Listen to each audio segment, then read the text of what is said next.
Salutare internet și bine v-am regăsit pe canalul nostru de YouTube. Astăzi vom vorbi despre Huawei MateBook 14, un nou model de laptop de la Huawei cu seria 4000, 16 GB RAM, un SSD de 512 GB și un ecran IPS 100% RGB apropiat de 2K.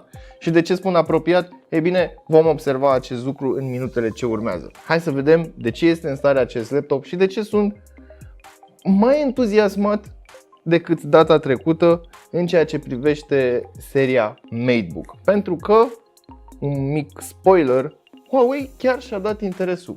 Da? Îmi place atunci când văd o companie care finisează un produs pe care îl are, nu scoate 10.000 de produse. Bine, să nu vorbim de telefoane, că la telefoane are chiar multe produse și multe modele și așa mai departe. Dar când vine vorba de laptopuri, nu are 15.000 de laptopuri, are câteva modele și, ei bine, îmi place când văd un model rafinat, îmi place când văd un model îmbunătățit și care aduce schimbări minore, dar sesizabile, să le spunem așa. Hai să vedem despre ce este vorba. Dar înainte de toate, nu uita să te abonezi și să activezi notificările, iar mai apoi intră pe cel.ro/giveaway pentru a te înscrie în concurs. Dar înainte de a trece la treburile noastre, în cazul în care îți place aventura și vrei să-ți clătești ochii cu peisaje, poți să te abonezi la canalul nostru care se numește România din dronă, iar acolo poți vedea diferite orașe sau diferite scene cinematice trase cu drona și bineînțeles cu GoPro-ul. Hai să vorbim acum despre materialele de construcție. Există un mix de plastic și aluminiu, mai precis ceva ce am mai întâlnit la alte modele de laptopuri, dar nu la cele care sunt în gama premium. Adică partea din spate este făcută din aluminiu, deckul este făcut din aluminiu, în schimb miezul, sau mai bine spus rama, ca cea echivalentă la telefoane, este făcută dintr-un plastic. Și cum mi-am dat seama de acest lucru? E bine, se vede undeva, mai precis aici, în colțuri, cum a fost turnată în matriță, cum a fost injectat plasticul. În orice caz este foarte, foarte bine finisat și nici măcar nu îți dai seama. Cel puțin pe mine m-a păcălit la prima vedere și am zis, băi, e din aluminiu tot, dar nu. În orice caz, nu mă deranjează că este plastic și, sincer să fiu, mi se pare un avantaj în ideea în care de obicei când îl cari, îl ții așa, în ghiozdan.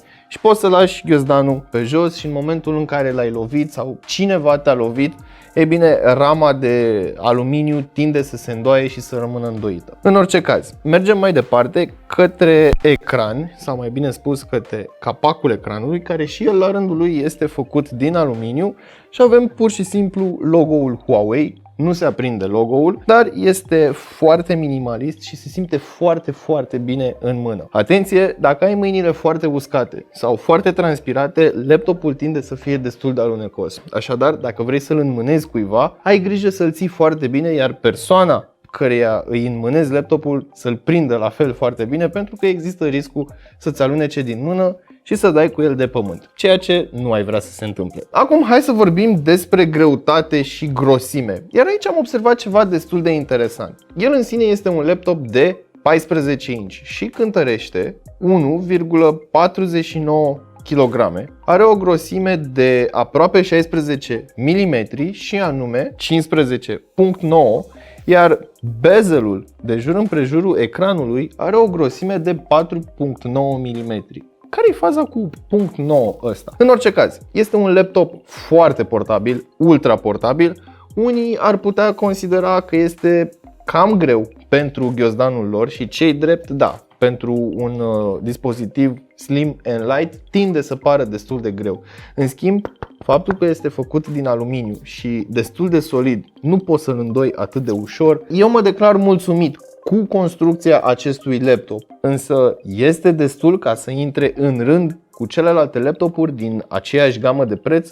Ei bine, am rămas destul de impresionat de ecran, în schimb, n-am rămas impresionat de temperaturi. Hai să vedem de ce. Ei bine, estetica nu este tot ceea ce face un laptop să fie bun. Așadar, hai să-i deschidem clapa și să vedem cu ce avem de a face mai departe.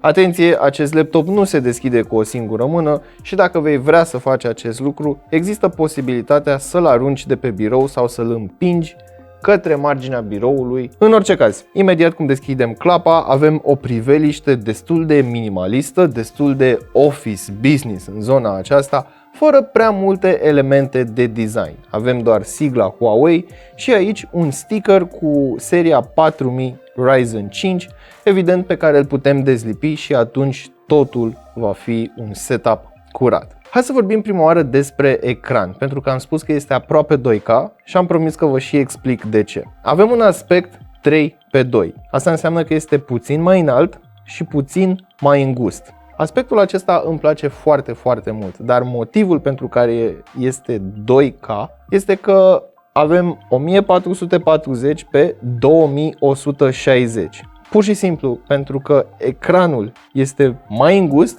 nu au încăput toți pixelii ca să fie un 2K nativ. Cu toate acestea, este un display foarte, foarte, foarte bun. Inițial am crezut că este OLED sau Super AMOLED, în schimb este un IPS cu acoperire 100% sRGB. Și motivul pentru care am pus acest wallpaper este să accentuez cât de bine se vede pe negru. Evident, există și un pic de bleed pentru că așa funcționează IPS-urile, dar nivelul acestuia este minimum, iar rezoluția, contrastul și luminozitatea sunt excelente din punctul meu de vedere în ceea ce privește un dispozitiv mobil. Așadar, la capitolul ecran mă declar mulțumit. Apropo, ecranul are un finisaj glossy, așadar dacă pui mâna pe el, amprentele vor apărea exact ca la telefoanele cu sticlă sau cu plastic lucios pe spate. Mergem mai departe către baza laptopului, unde avem 3 elemente simple. Butonul de power, ce încorporează un senzor de amprentă, tastatura în sine și un touchpad destul de generos în dimensiune cu suport pentru Windows Precision Drivers. Asta înseamnă că poți naviga în interiorul Windows-ului cu 2, 3 sau 4 degete. Bineînțeles, aceste funcții ți le poți personaliza în meniul de setări al Windows-ului. Am să mă întorc puțin asupra tastaturii, pentru că, în cazul în care ați observat, are un design similar cu cele întâlnite la MacBook-uri. În schimb, are ceva mai multă cursă, fiecare tastă în sine. În orice caz, experiența de tastare este foarte, foarte plăcută. Senzația tactilă este uniformă de la stânga la dreapta tastaturii, indiferent că apeși tastele mai mari sau tastele cu litere mai mici. Este o tastatură tip chiclet, foarte calitativă și nu am absolut nimic de rău de comentat. Poate un singur lucru și acesta este camera care se ascunde în tastatură. De ce? Urăsc asta la laptopuri, urăsc din tot sufletul. Preferam să nu mai pună. În cazul în care nu este o cameră Full HD, nu mai pune. Da, înțeleg nevoia de camere și da, înțeleg nevoia de o cameră web, cel puțin acum în 2020, având în vedere situația actuală.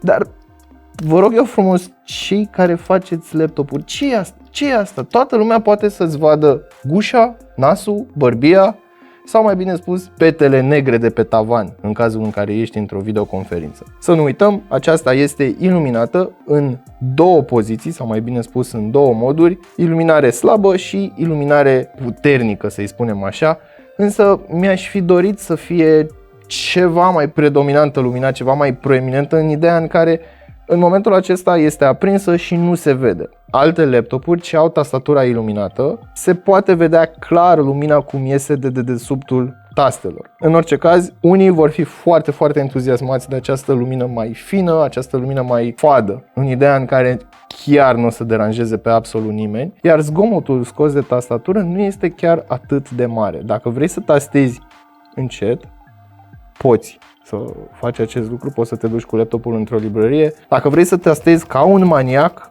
poți să tastezi ca un maniac și vei auzi acel sunet satisfăcător de taste. Per total, experiența de tastare îmi place, nu am lucruri de rău de comentat, chiar dacă am fost răutăcios mai devreme cu acest buton care ascunde camera. Da, știu, acesta este trendul, mi-aș fi dorit să fie diferit, însă soluțiile sunt cam greu de implementat având în vedere că laptopurile devin din ce în ce mai subțiri, bezelurile și ele se subțiază la rândul lor și cumva laptopurile mereu au avut o cameră integrată. Așadar nu poți să renunți la ea așa ușor. Mai departe, haideți să vorbim despre configurație. În minutele anterioare am spus că vine cu seria 4000 de la AMD, mai precis Ryzen 5 4600H, ceea ce înseamnă că vom avea o performanță mai mult decât suficientă pentru un laptop office business, să-i spunem așa. Evident, avem și 16 GB RAM și rulează cu DirectX 12. Pe partea de stocare avem un SSD NVMe destul de bun,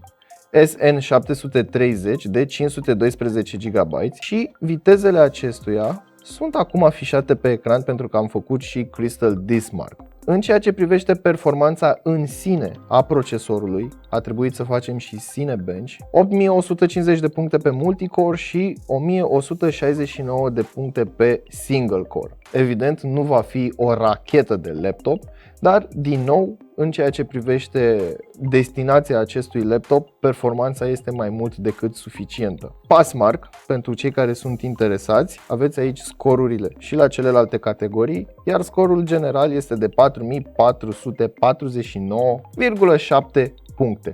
Evident, a trebuit să-l testez și am instalat câteva jocuri, unele mai solicitante, altele mai puțin. Însă am observat că Fortnite rulează destul de greu și nu este jucabil. În schimb, jocurile precum Cube 2 sau God's Trigger, jocuri ceva mai mici, jocuri care nu sunt atât de solicitante și, bineînțeles, jocurile din anii trecuți vor rula fără absolut nicio problemă. Evident, nu am vrut să mă opresc doar aici și am fost curios să văd cum se descurcă și cu o suită Adobe, cum ar fi Premiere, Photoshop, Lightroom și probabil alte persoane vor utiliza Illustrator și așa mai departe. Așadar, am pornit Lightroom-ul, care se încarcă destul de rapid din punctul meu de vedere. Am instalat versiunea trial pentru că nu avem nevoie de ea full pe acest laptop. După cum puteți observa, el în sine se încarcă, însă mare atenție la librăria foto, pentru că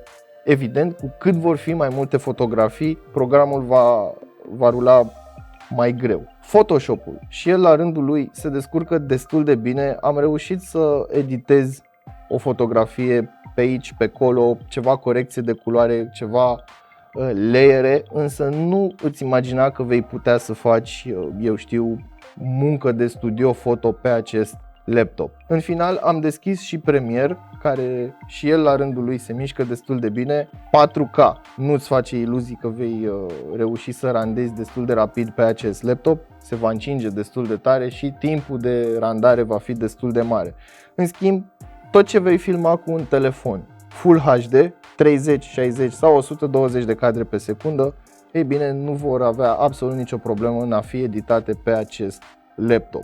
Mare atenție cu efectele, mare atenție cu tranzițiile în ceea ce privește aglomerarea timeline-ului, dar pentru editări simple, videoclipuri pentru YouTube, videoclipuri pentru rețele de socializare și așa mai departe, ei bine, laptopul îți va satisface nevoile, iar ecranul, bineînțeles, este un avantaj destul de mare. Așadar, la capitolul productivitate mă declar super mulțumit pentru un laptop, sau mai bine spus pentru un Ultrabook care este super subțire și, bineînțeles, răcirea la aceste tipuri de laptopuri nu este punctul forte. Hai să vă arăt de ce îmi place mie acest ecran, sau mai bine spus acest aspect de 3x2. Spre deosebire de ecranele convenționale, acesta este puțin mai îngust și puțin mai înalt. Asta înseamnă că voi avea conținut ceva mai mult pe verticală decât pe orizontală și atunci când lucrezi cu tabele, poți să vizualizezi ceva mai mult conținut și, bineînțeles, îți poți personaliza layout-ul în aplicația pe care tu o folosești. Cam asta ar fi de spus despre performanță, primele impresii și, bineînțeles, cum se descurcă la sarcinile de zi cu zi, plus puțin gaming și puțin multimedia și, mai bine spus, creare de conținut multimedia, foto, video.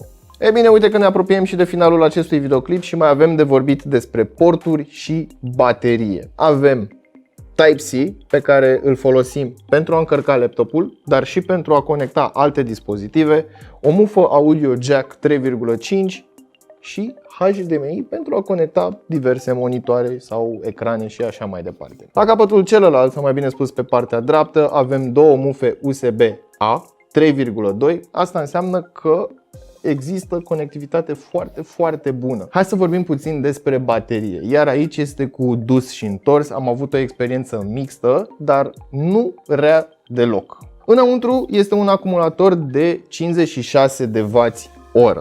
Producătorul susține că acest laptop este în stare să ruleze videoclipuri Full HD, local, timp de 10 ore. Mi se pare un pic cam mult. De ce? Pentru că de obicei testele de baterie sunt făcute în laboratoare speciale și bineînțeles în condiții special controlate. Așadar, scenariile din viața reală sunt foarte, foarte diferite. În schimb, am reușit să scot 4 ore de forjă, să spunem așa. Am încărcat laptopul până la 100%, l-am deconectat, i-am făcut setup-ul inițial, am instalat programe, m-am jucat puțin, am stat pe internet, am stat vreo 40 de minute pe YouTube, plus ceea ce ați văzut și voi în filmare. Așadar, o utilizare, spun eu, mai mult decât decentă pentru 4 ore. Evident, dacă nu stai să pornești și să închizi și să pornești și să închizi laptopul de 10.000 de ore pe zi și nu stai să tot pornești și să închizi programe, bateria te va ține mult mai mult. Plus, în pachet vine cu pătrățelul acesta. Este un încărcător de 65 de W ce încarcă laptopul fast și nu doar laptopul, ci și telefonul, ceea ce mi se pare foarte interesant pentru că îți poți încărca seria Mate 40 și P40 ultra rapid cu același încărcător. Îmi place că se încarcă repede, îmi place că pot încărca alte dispozitive la acest laptop, îmi place că se mișcă foarte repede în ceea ce privește transferul de date, îmi place foarte mult ecranul, motiv pentru care am testat Premiere, Photoshop și Lightroom în ideea în care are o acuratețe foarte bună, îmi place tastatura, nu-mi place un singur lucru: audio. Apreciez foarte mult că Huawei și-a dat silința și a îmbunătățit componenta audio. Acum avem două difuzoare de 2W, avem bas, avem înalte, însă mai au ceva de lucrat pentru a ajunge în acea zonă ultra high pe care o vedem la ceilalți producători.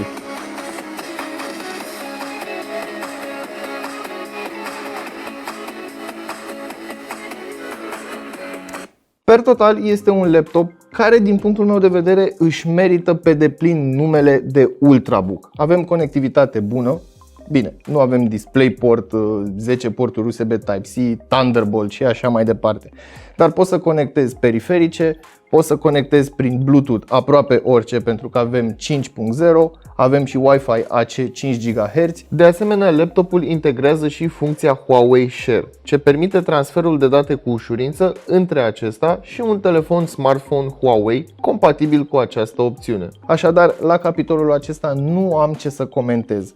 Bateria ține foarte bine și poți să storci chiar și 5-6 ore dacă mai scazi luminozitatea și nu stai toată ziua pe YouTube, cum știu că faci și același lucru fac și eu. Trecând peste acest lucru, mă satisface bateria, mă satisface tastatura, ecranul este superb pentru zona aceasta și m-aș fi așteptat să dau de un Full HD sau m-aș fi așteptat să dau de un panou IPS destul de discutabil, să spunem așa, însă per total este un pachet foarte interesant și foarte ușor de recomandat persoanelor care vor un Ultrabook, dar poate nu vor MacBook. În orice caz, acesta nu este MacBook killerul la care eu mă așteptam, ci alt laptop pe care l-am pe undeva pe aici, la îndemână, și îl vom vedea în episodul următor. Este, cred că, cel mai mișto Ultrabook pe care am pus mâna în ultima vreme și, spoiler alert, este tot de la Huawei. Până data viitoare știți ce aveți de făcut, nu uitați să verificați descrierea pentru linkuri utile, prețuri actualizate și așa mai departe, știți voi povestea.